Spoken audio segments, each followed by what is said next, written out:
dakwah kita emang di sana itu kan lokasinya luas. Jadi Kalimantan itu paling besar, Kalimantan Tengah itu. Jadi kemarin ya kita menakipan 200 kilo kan dari rumah, berangkat sendiri. Kalau saya menakip pakai sepeda motor berangkat sana 200 kilo dari rumah. Lebih itu 216 kilo enggak salah itu dari rumah naik motor nih. Hutan belantara dilewatin. Jadi pas selesai menakip pentalkinan cuma bahagianya di situ sudah penuh masjid itu Ikhwan. Itu bahagianya, saya bilang saya bahagia biar saya capek, cuma saya bahagia. Manakipan penuh. Sudah Ikhwan semua. Jadi memang ada salah satu yang membina di sana.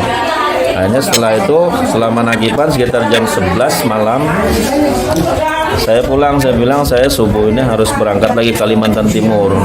Perjalanan 16 jam lagi dari rumah. Balik bilang Iwan, "Enggak usah Pak Ustaz, nanti aja. Ini malam sendirian, nanti kalau apa-apa tidur sini aja." Semuanya banyak yang larang, Pak Ji. Saya bilang saya subuh saya harus berangkat lagi karena kalau saya lambat berangkat saya tengah malam sampai ke Kaltim. Akhirnya saya pulang di tengah jalan 40 kilo lagi baru sampai rumah. Jatuh, kena lubang dalam, jatuh itu 1 jam saya Pak Haji sendirian di tengah hutan itu. Orang dipanggil-panggil tidak ada yang mau stop. Orang takut kalau ini nanti perampokan, kan sana sering terjadi itu. Keluar dari ini satu yang manggil, yang lain keluar dari dalam. Teman-temannya di situ sering terjadi. Itu naik motor biasanya berapa jam pakai 200 kilo? 200 kilo itu 3 jam. 3 jam ya, Iya. hutan itu ya? Hutan, kurang lebih 3 jam. Ya. Kalau saya nggak berani juga terlaju, karena jalannya kan rusak sana. Oh, laju mendadak lubang, gulung kita. Karena jalannya kan udah seperti di sini. Insya Allah pembinaan itu. Itu mental itu ya? Apa? Salto saya itu, salto langsung blok jatuh, seret lagi, tertelentang saya gini. Saya pegang badan saya, oh masih hidup. Saya lihatin buka mata saya, oh masih hidup. Pegang, mau berdiri sakit sini. Dada saya sini sakit, langsung mau pingsan mau berdiri itu. Cuma pas saya bilang saya harus berdiri. Enggak. Enggak, Masya Allah. Nggak ada orang satu pun kayak. Nggak ada. Mana Selamatnya ada yang bagaimana? Selamatnya bagaimana? Pas Nah, bangun jadi lagi, waktu itu bisa jalan lagi. setelah saya bangun kan, pelan-pelan saya harus berdiri. Saya berdiri, mampu berdiri. Ini sudah mau gelap, sudah saya ngeliat nih. Saya diam, tarik nafas, hidupkan hofi, sudah stabil jantung. Saya lihat sudah kuat, sudah anda mau pingsan lagi kan.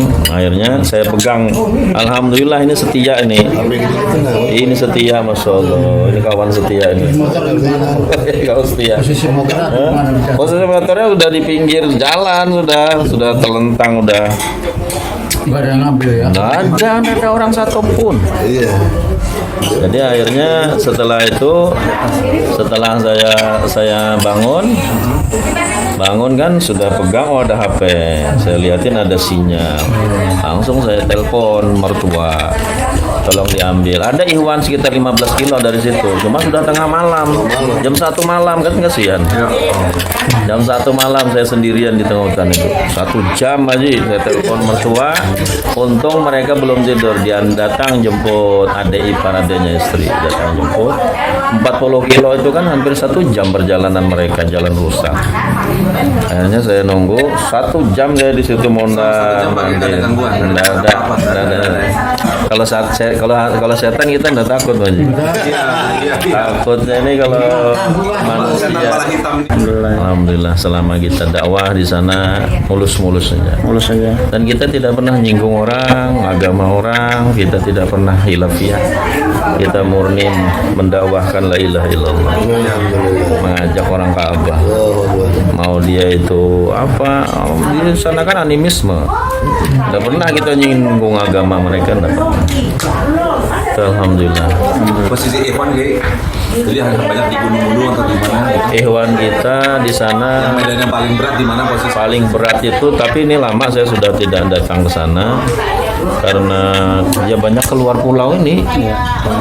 Lama saya nggak ke sana, itu namanya tadi Gunung Bondang namanya. Jadi Gunung Bondang itu ada gunung yang itu tempat ya kepercayaan orang primitif sana, orang Dayak sana itu tempat arwah-arwah nenek moyang mereka kumpul di gunung itu. Katanya nanti kiamat ini yang udah tenggelam. Katanya itu kan keyakinan mereka, ya silahkan. Nah di situ ada kita namanya kampung Tumbang Bondang. Jadi kampung ini kampung Muslim terakhir di kaki Gunung Bondang ini. Ke atasnya itu sudah tidak ada lagi orang Muslim, hanya orang-orang animisme. Itu kita masuk ke kampung itu, saya berangkat dari rumah naik speed sampai di pelabuhan tambang batubara. Saya jalan kaki naik ke atas, ikut mobil batubara, Bung. Ya nunggu mereka lewat, kalau mereka lewat ya ikut, kalau dari bawah ya nggak bisa. Naik tambang batubara, setelah sampai di tengah jalan ada persimpangan, di situ masuk ke kampung naik ojek lagi. Naik ojek sekitar masuk kampung itu udah jauh, paling sekitar 7 kilo paling. Jadi pinggir jalan masuk sana pakai ojek di sana jalannya batu-batu gini kan, mana ada jalan gini, batu-batu lepas gini. Jadi sampai di situ ada Ikhwan, namanya satu kampung situ ada Ikhwan. Nah yang mau ke Gunung Bondang itu saya dari kampung itu naik perahu kecil yang ada mesinnya. Naik perahu kecil itu melewati jeram. Itu banyak Pak Ji yang lewatin jeram itu, kalau tidak salah 4 jeram yang besar itu dilewatin. Itu saya bilang kalau mesinnya ini mati, tergulung-gulung, biar atlet renang mati Pak Ji. Biar atlet renang mati dibenturkan itu kan ke batu, arus deras itu ndak mau. Pakai helm dong berarti. Wah, pakai helm udah bisa pakai helm. Biar pakai helm dadanya terbentur, pingsan. Itu pakai apa? Oke, safety. Nggak ada, mana ada orang kampung sana pakai. Pakai safety kan orang perusahaan aja. Nggak ada. Orang kampung sana itu jerigen aja. Jerigen 2 diikat pakai tali gitu aja. Jadi kan kalau tenggelam kan minggat situ. Dia ngapung dia. Total perjalanan jadi berapa lama tuh dari sampai nunggu? Itu saya kalau sampai ke sana udah sampai 1 hari udah bisa. 2 hari kedua baru sampai sana nyambung. Mau manakib itu ya, menyambangi Ikhwan 2 hari ya. Mau pengajian, kita dakwah, kita itu 2 hari ya. 2 hari baru sampai ke Tumbang Bondang tadi. Itu berapa orang tuh tim? Kadang-kadang kami banyak, kadang-kadang saya 4 orang, 5 orang, 6 orang. Kadang saya 2 orang, karena biaya kan besar, Bung. Speednya mahal. Speedboat itu. Speed mahal. Terus lagi kalau batu bara itu udah bayar. Numpangnya di baknya atau di Di dalam. Kita udah dibolehkan di belakang. Oh iya. Kita masuk ke dalam itu.